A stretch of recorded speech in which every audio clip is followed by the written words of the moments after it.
എൻ്റെ സുഹൃത്ത് മിനിയാന്ന് ഫുൾ ഗോൾഡ് മീൻ ഗപ്പീസ് ഓർഡർ ചെയ്തിട്ടുണ്ടായിരുന്നു. 3 ജോഡിയാണ് ഓർഡർ ചെയ്തിട്ടുള്ളത്. അപ്പോൾ ഇന്ന് നമ്മുടെ നാട്ടിലേക്ക് സാധനം എത്തിയിട്ടുണ്ട്. അപ്പോൾ നമ്മളത് വാങ്ങാൻ വേണ്ടി പോവുകയാണ്. അപ്പോൾ സാധാരണഗതിയിലൊക്കെ മീനുകളൊക്കെ ഓർഡർ ചെയ്താൽ ചിലപ്പോൾ നല്ല രീതിയിൽ കിട്ടും, അല്ലെങ്കിൽ ഏതൊക്കെ ഒന്നായിട്ട് മിസ്സായി പോകാറൊക്കെ ഉണ്ട്. അപ്പോൾ നമ്മൾ ഇന്ന് കൊറിയർ എത്തിയിട്ടുണ്ട്. അത് വാങ്ങാൻ വേണ്ടി പോയി അതിൻ്റെ അവസ്ഥകളും കാര്യങ്ങളാണ് നമ്മുടെ വീഡിയോയിൽ അപ്ലോഡ് ചെയ്തിട്ടുള്ളത്. എല്ലാവരും അത് കാണണം. നമ്മൾ നേരെ പോകുന്നത് കൊറിയർ ഓഫീസിലേക്കാണ്.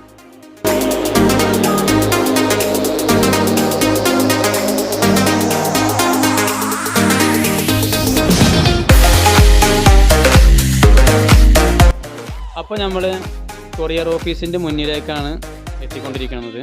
ഇവിടെ നിന്ന് പറഞ്ഞു കഴിഞ്ഞാൽ ആർക്കെങ്കിലും കൊറിയർ അയക്കണമെന്നുണ്ടെങ്കിൽ പറഞ്ഞെന്ന് മാത്രം.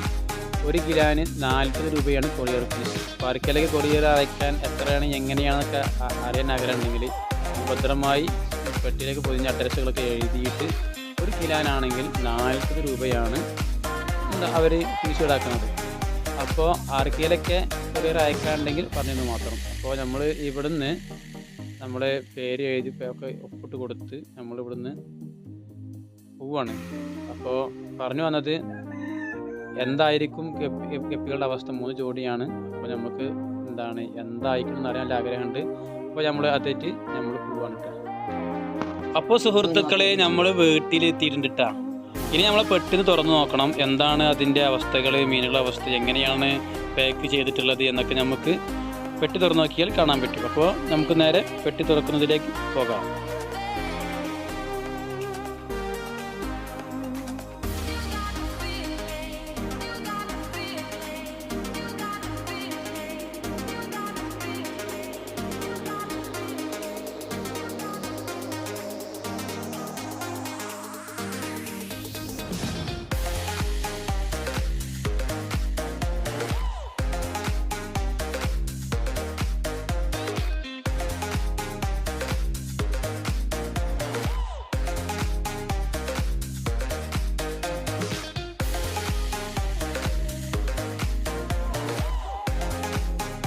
അങ്ങനെ നമ്മുടെ ബോക്സ് അൺബോക്സ് ചെയ്തിട്ടുണ്ട്.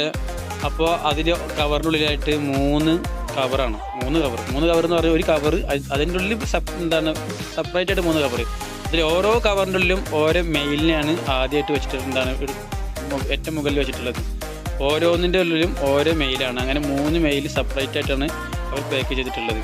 എന്നാലും നല്ല അടിപൊളിയായിട്ടുണ്ട്. ഇങ്ങനെ വേണം പാക്ക് ചെയ്യാൻ. കൊടുക്കുന്നവർക്ക് നല്ല രീതിയിൽ കിട്ടണം എന്ന് ആഗ്രഹിച്ചിട്ടാണല്ലോ അങ്ങനെ ചെയ്തിട്ടുള്ളത്.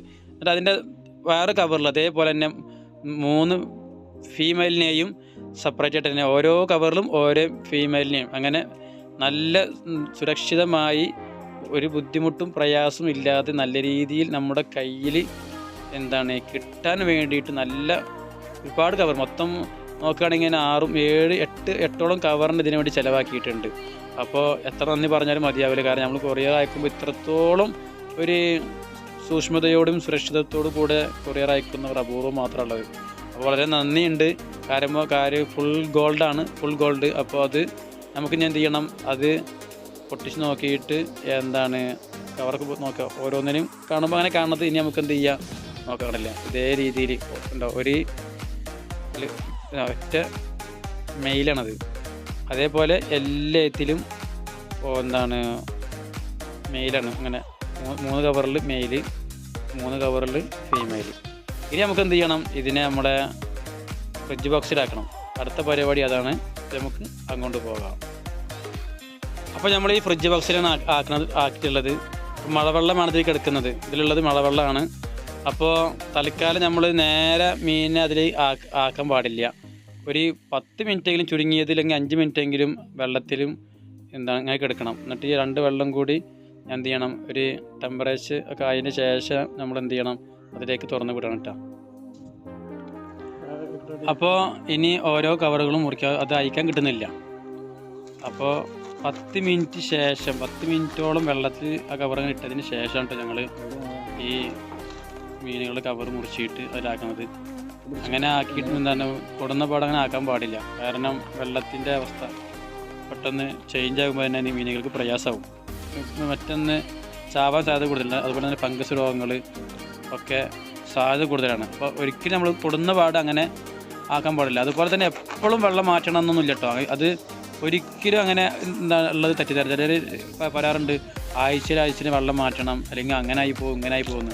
നമ്മുടെ പരിചയത്തിലൊക്കെ ഇവിടെ ഏകദേശം ഒരു കൊല്ലത്തോളം വെള്ളം ഉപയോഗിക്കാതെ അങ്ങനെ കാട് പിടിച്ച് കിടന്നിട്ട് നമ്മളത് പിന്നീട് കാട് വിട്ട് തെളിയിക്കുന്ന സമയത്താണ് ആ ഫ്രിഡ്ജ് ബോക്സും ഒക്കെ ചണ്ടി വന്ന് നിറഞ്ഞിട്ട് പോലും അതിൽ നല്ല കളറോടെ നല്ല ഭംഗിയിൽ തന്നെ ജർമ്മൻ റെഡ് ഷർട്ട് ഉണ്ടായിരുന്നു.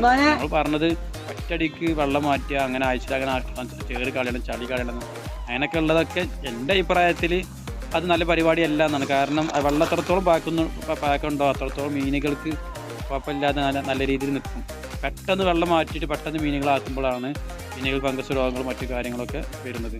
അപ്പോൾ അതുകൊണ്ട് നമ്മൾ ആഴ്ചയിൽ വെള്ളം മാറ്റുക എന്നുള്ളതൊക്കെ ഒന്നാമത്തെ പ്രയാസമുള്ള കാര്യമാണ്. രണ്ടാമത്തെ മീനുകൾക്ക് അത് വലിയ കേടാണ്. പിന്നെ അപ്പോൾ നമ്മളെല്ലാതും പൊട്ടിച്ചിട്ട് നമ്മൾ ഫ്രിഡ്ജ് ബോക്സിലേക്ക് ആക്കുന്നുണ്ട്.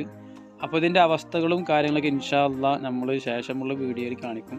അതുപോലെ തന്നെ ഇതിൽ നിന്ന് നമ്മൾ പാറ്റി കുട്ടികളെ കൈ കഴിഞ്ഞാൽ അതുപോലെ കൊറിയർ അയച്ചു കൊടുക്കുന്നുണ്ട്. അതുപോലെ നാട്ടിലത്തെ കുട്ടികളൊന്ന് കൊണ്ടുപോകുന്നുണ്ട്. ആദ്യം കൊണ്ടുപോയിരുന്നു, ഇപ്പം നമ്മൾ തുടങ്ങിയിട്ടുള്ളൂ. പിന്നെ മിക്സഡ് കപ്പി വേറെ ഉണ്ട്. അപ്പോൾ അത് ഫുൾ ഗോൾഡാണ്. അപ്പോൾ അതുപോലെ നമുക്ക് ഓരോ ഐറ്റംസിന് കൊടുത്തിട്ട് നമ്മൾ സംരംഭം ആരംഭിക്കാൻ പോവുകയാണ്. കാരണം നമ്മൾ ഏകദേശം ഒരു 4 മാസത്തിനുള്ളിൽ സ്പോർട്സൊക്കെ വരാൻ പോവുകയാണ്. അപ്പോൾ അവർക്കൊരു കുറഞ്ഞ റേറ്റിന് നമുക്ക് കൊടുക്കാൻ കഴിയുക എന്നുള്ളത് അത് സന്തോഷമുള്ള കാര്യമാണ്. വലിയ വിലക്കൊന്നും കൊടുക്കാതെ ചെറിയ റേറ്റിനൊക്കെ ചെറിയ കുട്ടികൾക്ക് കൊടുക്കുമ്പോൾ അവർക്ക് സന്തോഷമാകും. അപ്പോൾ അതിന് വേണ്ടിയിട്ടാണ് നമ്മൾ ഈ സംരംഭമൊക്കെ ആരംഭിക്കുന്നത്. ചെറിയൊരു വരുമാനമാവും ചെയ്യും. അതുപോലെ തന്നെ കൂടുതലുണ്ടെങ്കിൽ മറ്റുള്ളവർക്ക് കടയിലോ അല്ലെങ്കിൽ കൊറിയർ അയക്കുക മറ്റുള്ളവർക്ക് കൊടുക്കുകയും ചെയ്യാലോ. കൂട്ടാണ്. വീഡിയോ ഇഷ്ടപ്പെടുകയാണെങ്കിൽ നിങ്ങളെല്ലാവരും സപ്പോർട്ട് ചെയ്യുക, ലൈക്ക് ചെയ്യുക. നിങ്ങൾ ഗപ്പികളെ വളർത്തുന്നവരാണെങ്കിൽ, ഗപ്പികളെ സംരക്ഷിക്കുന്നവരാണെങ്കിൽ നിങ്ങൾ ലൈക്ക് ചെയ്യാൻ മറക്കരുത്. വീണ്ടും കാണാം.